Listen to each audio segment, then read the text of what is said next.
Holy shit, 2 videos in somewhat close succession. Someone better wedge a finger in between my buns and play with the analog stick to make sure I'm not sick. You can check the temperature while you're back there.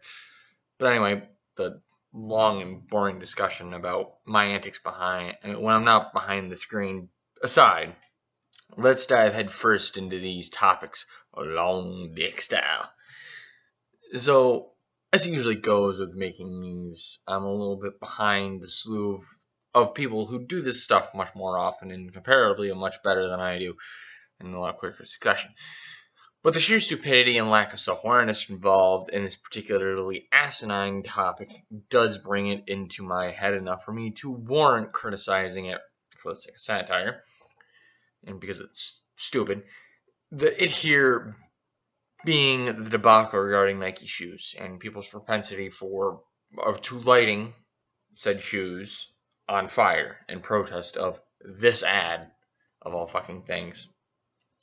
Meanwhile, in the offices of Nike, guys in suits circling a table laugh maniacally as their stock prices increase. Now, this is going to be a bit out of character in respects to how I usually do off-the-cuff videos, but bear with me. When planning to do a protest of a company, the last thing you should do is buy that company's product to own them on the internet by posting videos of you burning their product. Well, while this was happening, while those of you who were burning the shoes thought they were showing Nike how much they disliked their opinion, they were simultaneously while simultaneously hoping to get in the good graces of people who share the opinion. Take a moment and look at it from Nike's perspective. You may have burned the product, but you had to buy it first, so they have already won on that front alone. They see you burn the shoes and are just like, oh, somebody just lit $180 on fire. I'm so intimidated and about ready to take that ad down that we spent a couple of million or more on just because some people bought $180 shoes and dropped a match on them. It doesn't, the consistency of logic does not work there, so it does not work there quite well. How about, as a protest, and here's a novel fucking idea, you protest them by not buying their product. You know, with your dollar. In this situation, no publicity is bad publicity. I mean, look at the GTA series.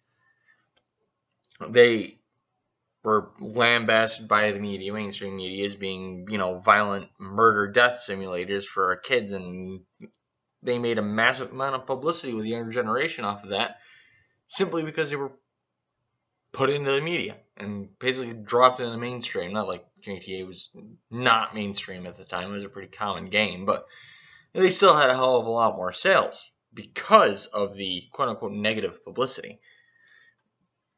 But with that topic finished off, let's move on to the next course. And it has a funny taste. Elon Musk was on Joe Rogan's podcast and had the blatant audacity to smoke weed. Seriously,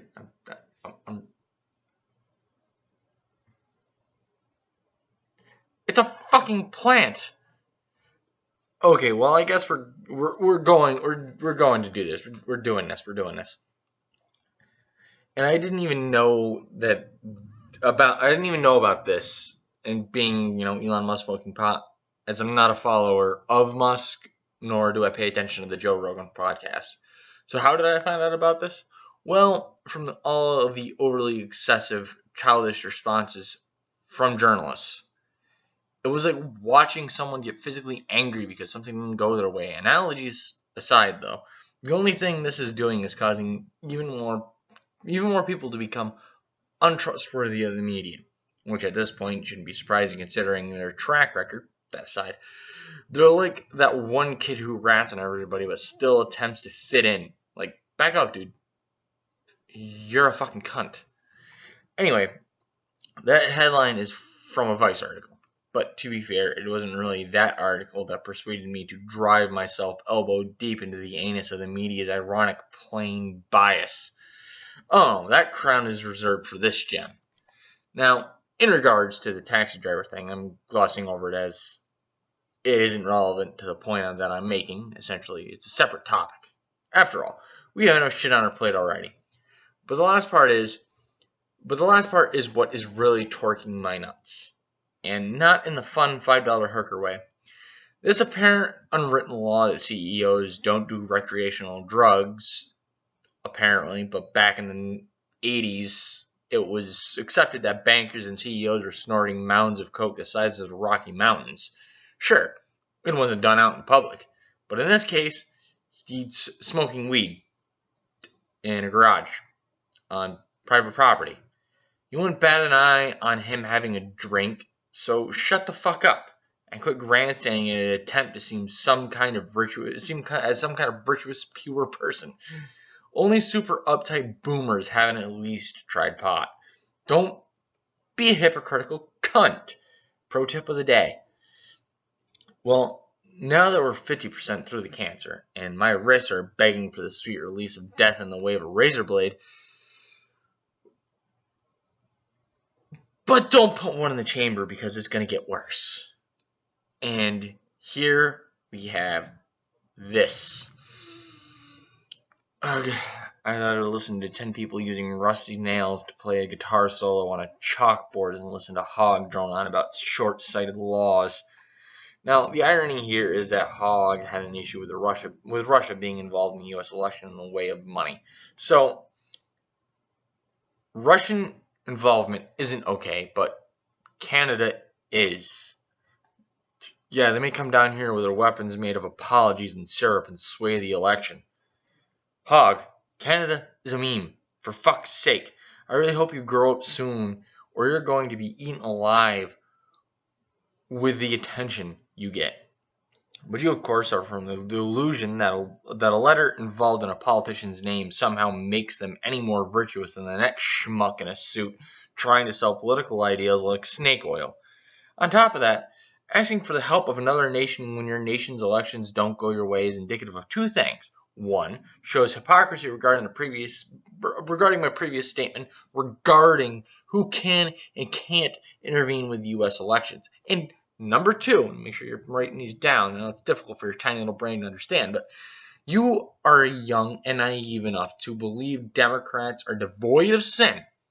That's like saying dark gray isn't as bad because it's not a light gray. They're both the same thing. Different shades of different evils.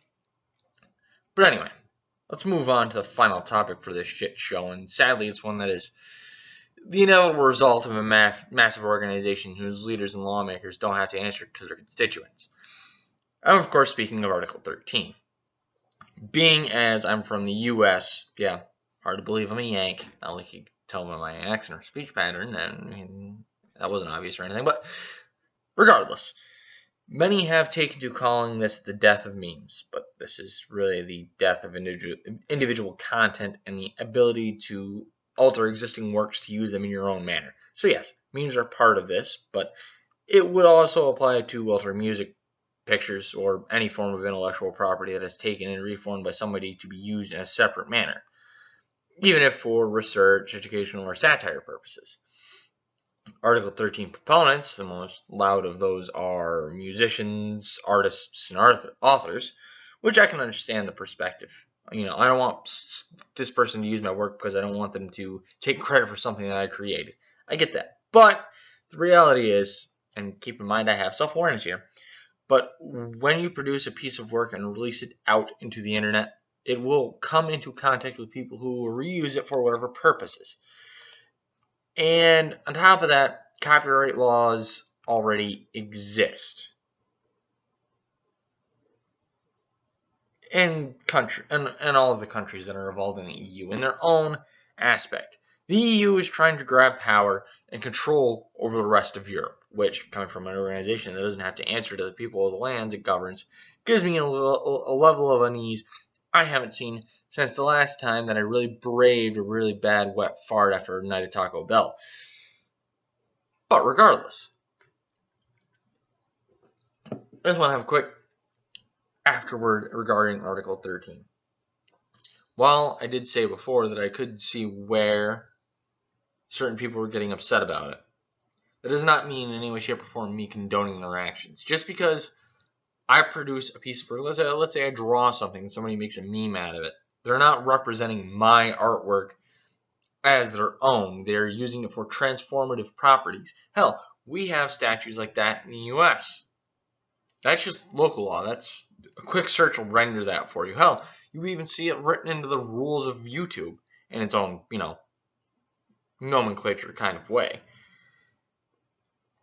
But anybody that's a proponent of this that tries to come forward with the argument, I just want my intellectual property protected for people that want to reuse it. You have to explain them in very slowly and in very small words, because they're probably not very bright, that they're not reusing your intellectual property solely for the purpose of getting gain. It's not like they're just ripping your song down and just re-uploading it under a different band name with the hopes to gain shekels. No. They took your work and they reformed it into something, whether it be for satire, education, or entertainment purposes. I mean, you can't stifle the concept of imagination and creativity just because somebody took a little bit of your artwork and used it in something else. Well, I mean, you can, but that's called being a cunt. So you kind of see where I'm coming from. But anyway, with that, that'll just about do it for this video. And I haven't been around a lot, so sorry about that, but life shit came up. Anyway, have a wonderful morning, afternoon, evening, and or night, and I will see you cunts in the next one.